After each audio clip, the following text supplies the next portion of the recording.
Ribuan umat Saddharma di Bali antusias untuk menghaturkan puja bakti dalam karya Agung Pancawalikrama di Pura Hulendanu Batur, Songan Bangli. Antusiasme ini dikarenakan karya Agung Pancawalikrama cukup jarang digelar, yakni 10 tahun sekali. Seksi upacara Jero Temu menjelaskan, upacara nyenuk dilaksanakan pada hari Sabtu, 22 Oktober 2016. Upacara itu merupakan bagian dari rangkaian karya Ngentek Ligi dan Pedudusan Agung. Prosesi lain yang juga dilaksanakan pada hari Sabtu adalah Resi Bujana, Tebat Daun, dan Nebehin. Acara nyenuk yang kemarin dilakukan yaitu adalah bagian dari acara Ngentek Linggih Mepedudus Agung. Salah satunya adalah penyenukan. Jadi ada juga prosesi yang lain kemarin dilakukan yaitu Ngeresi Bojana, Kebat Daun, dan Ngebekin. Dari 4 rangkaian acara itu kemarin termasuk nyenuk. Jadi acara nyenuk itu adalah identik dengan berkunjung. Layaknya seorang tamu berkunjung.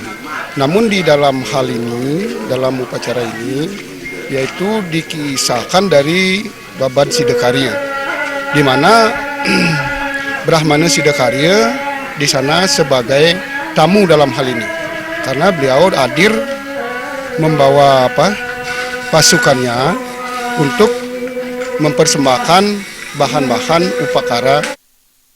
Sementara menurut Manggalakarya Jero Lanang, antusiasme umat Saddharma untuk mengaturkan puja bakti di Pura Hulendanu Batur, Songan Bangli sangat tinggi.